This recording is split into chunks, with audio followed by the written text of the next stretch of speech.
Good morning, students of class 1. Today I am here to teach you chapter 3 and the topic is my house. My house उसका हिंदी क्या है? मेरा घर. आज हम लोग पढ़ेंगे अपने घर के बारे में, ठीक है? तो वो क्या है? My house का डिफिनेशन मैंने यहाँ पे बोर्ड में लिख दिया है, तो आप लोग भी इसको कॉपी में उतारिएगा और इसका ये डिफिनेशन क्या बताना चाह रहा है वो मैं आपको समझा रही हूँ, ठीक है? उसको ध्यान से सुनिए. House is the place where we live with our family. इसके ये लाइन का कहने का मतलब है कि हाउस ऐसा जगह है जहाँ पे हम लोग रहते हैं, समझ में? विद आवर फैमिली, किसके साथ रहते हैं? अपने परिवार के साथ. और house protect us from heat and cold. और हाउस जो है, घर जो है, हमें किससे बचाता है, किससे रक्षा करता है? हीट एंड कोल्ड के साथ. हीट एंड कोल्ड से.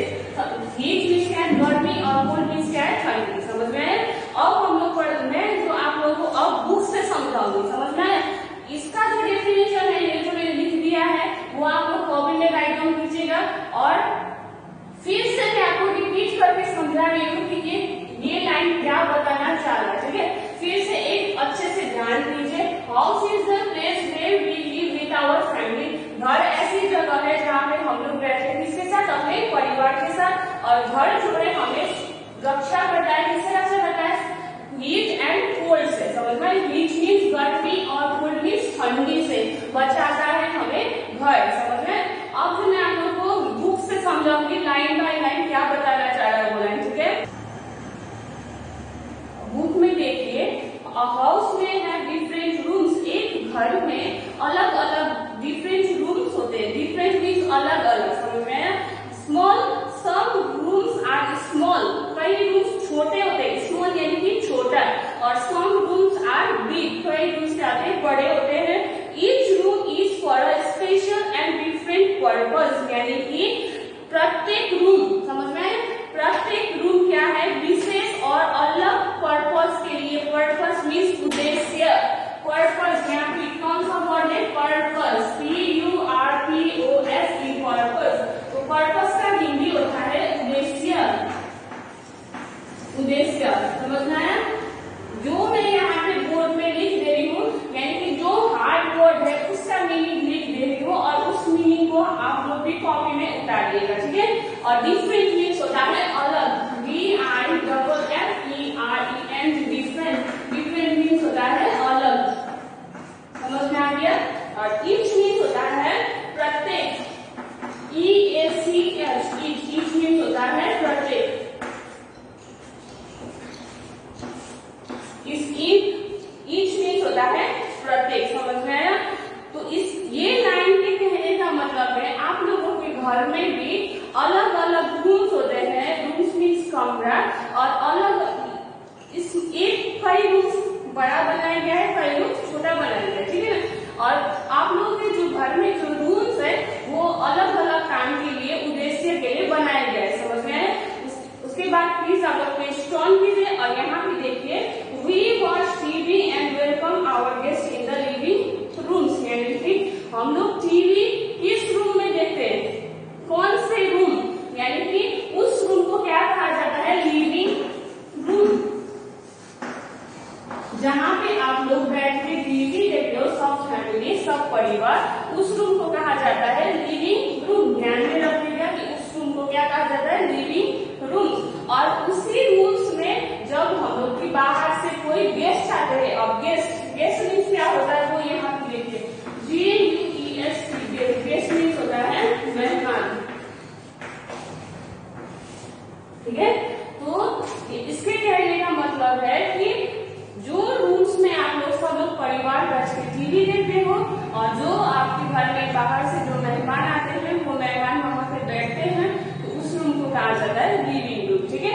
और we cook food in the kitchen. यानी कि हम लोग किचन में क्या करते हैं? खाना बनाते हैं, ठीक है? उसके बाद we sleep in the bedroom. हम लोग कहाँ पे सोते हैं? बेडरूम में. समझ में? जहाँ पे बेड रखा जाता है वहां पे हम लोग क्या करते हैं? सोते हैं. और जो सोने वाला कमरा होता है वो कमरे को क्या कहा जाता है? बेडरूम. समझ में आया? और we have meals in the dining room. यानी कि हम लोग सब साथ में बैठ के खाना खाते हैं. उस रूम को क्या कहा जाता है? Dining room. क्या कहा जाता है? डाइनिंग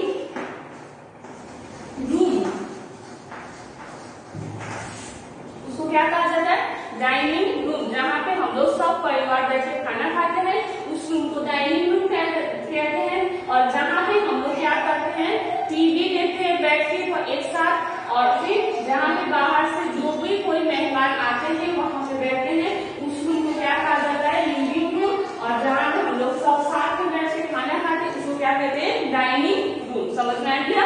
और जहाँ पे हम लोग सोते हैं उसको क्या कहते हैं, बेडरूम। क्या कहते हैं उसको, बेडरूम। और आप लोग को ये तो पता है कि जहाँ पे खाना बनता है उसको क्या कहते हैं, किचन बोलते हैं उसको, ठीक है ना। उसके बाद बुक में देखिए, we take bath in the bathroom, यानी कि हम लोग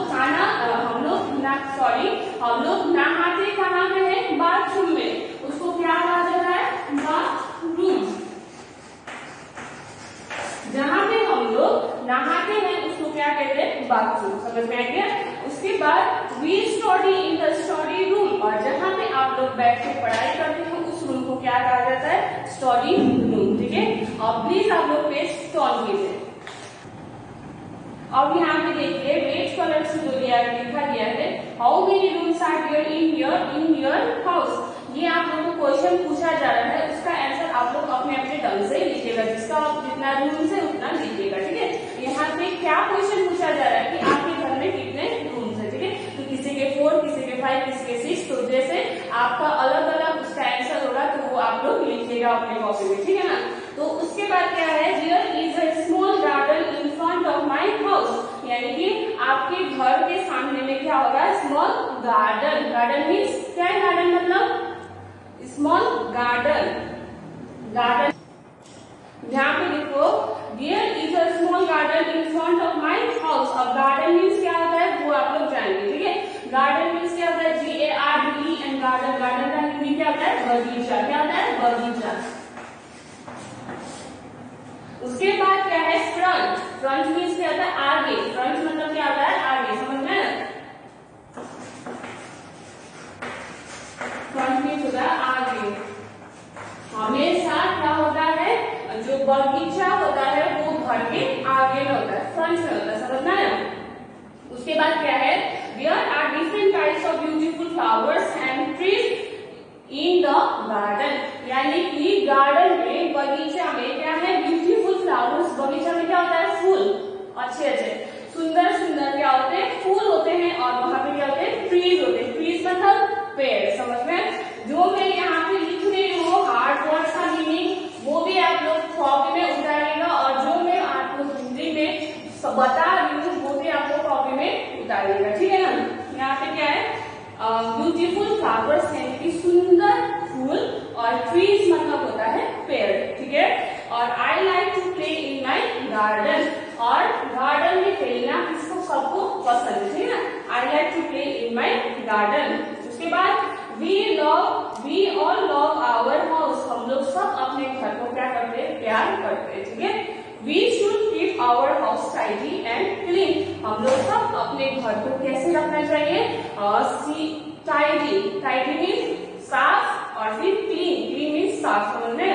टाइडी एंड क्लीन यानी कि अपने घर में, टाइडी मीन्स जो अपना जगह है, यानी कि जो कपड़ा जहाँ पे रखना है, कपड़ा कहाँ पे रखते हैं, जो बर्तन कहाँ पे रखते हैं, हर सामान को सही ढंग में रखिए, अपने घर में रखिए, और अपना घर को कैसे रखिए, क्लीन। क्लीन मीन्स साफ सुथरा। समझ में। तो मैं आप लोगों को ये बताना चाहती हूँ कि आप लोग जो भी मैं यहाँ पे लिखवाती हूँ बोर्ड में, उसको कॉपी में अच्छे से राइट डाउन कीजिएगा और अच्छे से घर में पढ़िएगा। उसके बाद जो ये हार्ड वर्ड है उसके हार्ड वर्ड को भी अच्छे से याद कीजिएगा। ठीक है ना। तो thank you, have a nice day.